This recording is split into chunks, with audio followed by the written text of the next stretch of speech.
Welcome back to the podcast, guys. Today we are joined by Ira Winkler. Ira, welcome to the podcast. Thanks for having me. So, I've seen that the media has called you the modern day James Bond. Can Mhm. you talk about a little bit about that? So, got my reputation because companies hired me to do what I guess you'd refer to as, or what is best referred to as black bag operations, where I infiltrate companies both technically, physically, and have been able to essentially rob them blind, steal their crown jewels in this including banks, it includes manufacturing companies, high tech companies, pharmaceutical companies, and the like. And I just happen to be very good at it. And then at the same time, I've also investigated some pretty, even a couple of fairly well known crimes as well, where I've been a key player either in instigating them or solving them.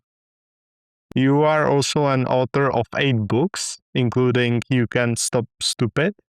Yep. Can you talk about more about the book and what did you meant to spread to the world? Basically, when you look at You Can Stop Stupid, there was a comment somebody put out a while ago saying you can't patch stupid, talking about, the users being dumb. And I'm like sitting there thinking, that's completely clueless.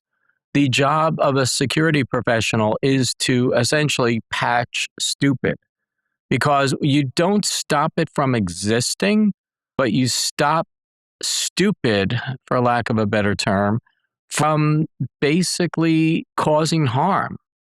And the job of a cybersecurity professional is to ensure that harm does not result from negative actions. Now, ideally, you want to stop the actions from happening in the first place. And I'm talking about both technically, operationally, physically, personnel wise. But the reality is, you have to expect them to happen and you have to put the appropriate protections in place eventually. For example, when people say, oh, no matter what you do, somebody's going to click on, there was somebody said, somebody was giving out stickers that say, don't click on shit. And admin was there, was like, I need a lot of these stickers. I can't stop my people from clicking on shit. And I'm like, wow, you must give your users a lot of shit to click on then. And he's like, what do you mean? I'm like, well, if they're clicking on stuff, they're obviously not doing it on their personal systems. They're doing it on your systems. So why are you giving them so much shit to click on in the first place? And that's part of the problem. Stupid isn't necessarily the user. Stupid in many cases is the people, the people in the company who set up networks that allow a single user to ruin the whole network. And so what you have to do is, in cybersecurity, we're not the first people who ever had to deal with human stupidity, for lack of a better term. We seem to think we're special snowflakes. We're not, or other departments, safety science proactively deals with this on a regular basis. You have the whole accounting and financial department is proactively looking at ways to stop financial fraud. And there are profit motives to doing it. But mistakes happen as well, and they have to proactively put it in place. If a CFO ever said, for example, well, some user accidentally deleted a file and destroyed our whole financial and accounting system, but we can't stop users. I mean, they're like, no, we don't blame the user. We blame you as the CFO for not putting the appropriate actions in place. And how come we're not doing that in cybersecurity? So anyway, You Can Stop Stupid is looking at, for lack of a better term, cybersecurity and the human aspect of cybersecurity as a safety sciences type of perspective. Well, very well said. What kind of trends or shifts are you seeing right now in the cybersecurity that most people aren't paying attention to? I would say the trend that they're not paying attention to, but they actually are, but they don't get it, for lack of a better way of phrasing it. The whole concept of artificial intelligence. I don't think people actually understand what artificial intelligence is. Because really, artificial intelligence is not this mythical entity that people are painting it as. Artificial intelligence is just a series of mathematical algorithms that we're now able to use because these algorithms have been around for decades in many cases, and we're able to essentially use them because we now have more processing ability and we have more access to the data. And now that we have more access to the data and the processing ability, we're able to take these algorithms, which essentially have always been there, but you're now able to combine and sort data in ways you weren't before. And so this is why we have what we have. And when people are saying, oh, AI is literally the same as when computers first started coming out, and people said, wow, a computer is going to take your job, a computer is going to do this, or a computer is going to do that. But now it's just, we are now just making better use of advanced algorithms to the extent they're advanced, and being able to apply it to problems. And it's really not any sort of advance in AI. It's just sort of advance in programming and making use of what's already available to us. Yeah, definitely a lot of people misunderstand AI. Ira, you started your career at the NSA as an Mhm. intelligence analyst. Yep. How did that experience shape the way you think about security today? And is there anything that it teaches you that the private sector still hasn't figured out yet? So, at a high level, I don't think people realize that the security problem is actually pretty simple because, when you're at NSA, you have general awareness, and the general awareness is things anybody should theoretically do. Like, you walk into the NSA and they're like, put your badge away at the end of the day. Don't wear your badge, don't show your badge to the lovely merchant who's offering, NSA workers a 10% discount if they show their NSA badge, that type of stuff. And fundamentally, you're sitting there thinking, okay, most people are just giving away their information right and left, by just extrapolating the lessons from normal, what they told you to do working at NSA. I wish people didn't have to bring work home because now I work, at NSA, all your work, you left the building, your work was done for the most part. And now when you start looking at it, even then, when I was at NSA and looking around, most security problems are actually pretty basic. You look at things, systems aren't well patched. How do hackers hack? They hack because fundamentally there's vulnerabilities built into the things, or people just use it improperly. And people underestimate how improper usage of computer systems leads to vulnerabilities, and pretty obvious vulnerabilities. And so, for example, guessing passwords, unpatched software and things like that, it's pretty basic.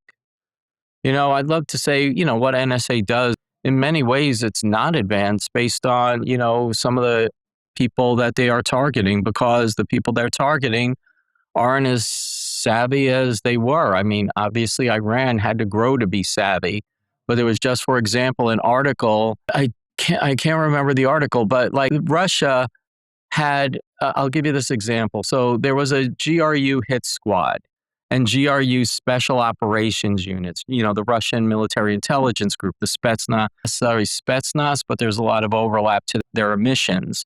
And what happened was there were people who were caught as spies like a bunch of years ago because all of their driver's licenses or something that was tied to a single address in Russia, which was like their international driver's license or passport was issued from a very specific location in Russia, which was a GRU office. So then all people around the world had to do was go ahead and look to see who had a passport or whatever it was, you know, tied back to that specific address. And they would know that person's, tied to Russian special operations.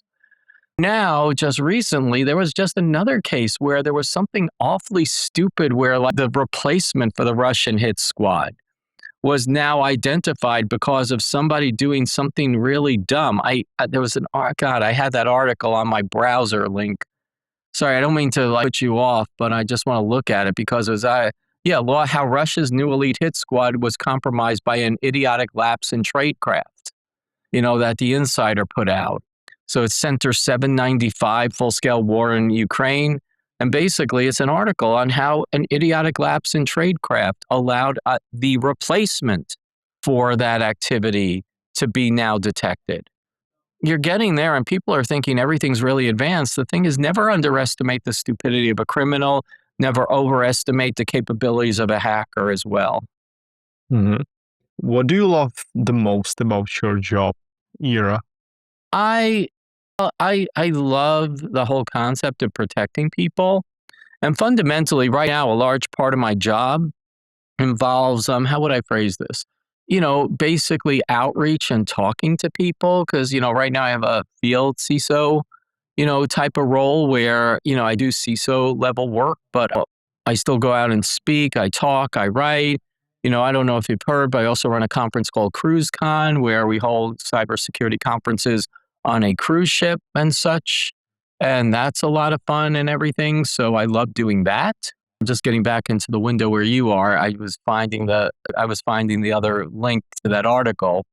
But CruiseCon allows me to go ahead and because when I was chief security architect of Walmart, I got invited to some awfully great events that were held by actually not necessarily vendors. I wouldn't necessarily go to those, but there's a lot of unique events and that gave people really great retreat style activities. So I wanted to recreate that with CruiseCon. And that has essentially created, an environment for a lot of people to really, network, establish good friendships, and get some really interesting content as well. Mhm. AI is obviously changing right now, right? But it's a two-sided weapon. Like it serves also as a tool for the defenders and also as a weapon for the attackers. Do you think the impact that it has is more positive or more towards the negative side? So fundamentally, I say it's irrelevant question. I have two talks next week at RSA. I don't know when this is going to be released, but we're recording this the week before the big RSA conference, and one of them is I created this a good presentation. It's like, using AI, to prevent the human and AI and the human element of cybersecurity. Because I just looked last year and those were the two most popular terms for, at the conference. So I just put that together to create a presentation. And what I'm doing in that presentation, it's both attack and defense, showing how AI can be applied to that whole chain I spoke about, like you can stop stupid, where we're looking at things from an end-to-end perspective, like stopping the phishing email from being in the inbox. Now, the thing is, we have been using, and I hate the term, I use Dr. Evil quotes when I say AI. So AI basically has been used for decades by both good guys and bad guys. AI has been used. I mean, optical character recognition, which has been around since the late 1980s, is an example of AI in many ways. Siri and Alexa are both versions of AI. Predictive text on your computer and your iPhone are all versions of AI. Now, these are all commonly used, and we just take them for granted because really those are just different mathematical algorithms that are using machine learning and predictive, generative AI to do different work. Now, when you ask about is AI a benefit or a curse, we've had AI, specifically machine learning, embedded in anti-malware software for decades now. On a naval research grant back in the 1990s that was implementing machine learning onto malware detection. So it's been around for a while. It's kind of just ubiquitous when people are saying, like, example, phishing detection built into secure email gateways. That's using AI and has been. And nobody, when they started using it, nobody ever said we're an AI company. It was just a software algorithm that they embedded within everything else. Because really, AI is just software algorithms. It's kind of an irrelevant question because it's going to be used because we now have the processing power and everything else. And the same way For example, deep fakes can be used to try to convince people. We have AI technology that can flag data or Zoom conversations even from coming from places it's not. We can actually pick up, deep fakes in transmission if you have the right software on there. So again, it's a little bit of an arms race, but it's kind of irrelevant because it's just, or am I using a computer today or am I not using a computer today? It's the same thing. Am I using AI or am I not using AI? And it's just pretty much if I'm touching a computer, I'm using AI. Mm-hmm. Ira, I have one more question for you. If there are companies out there that are listening to this and you could give them some kind of advice regarding the security and protecting themselves, their data, what advice would you give them that they could apply today? Frankly, it's advice that they should be applying this already, which is never forget the basics. Update, have automatic updates turned on, set the configurations turned on, make sure you have all the security defaults turned on in general. And I would say do backups. That's I would say it's almost less important these days. And the reason I'm saying that is because cloud computing is backing up data in real time. So it's not like all of a sudden if your computer hard drive crashes, you lost your data. The data is being stored on a cloud drive, and you expect the cloud providers to have some form of reasonable backup security as part of it. But otherwise, really, at the end of the day, it's just the fundamentals of computing. Back up your software. Or sorry, no, not back up. Again, update your software. Make sure you have strong passwords. Implement multi-factor authentication, and that'll take care of 99% of the problems. Really the basics. Okay. Well, thank you, Ira, for coming on the podcast. I will make sure to add links so people can check you out if they don't know you already. And thank you guys for watching.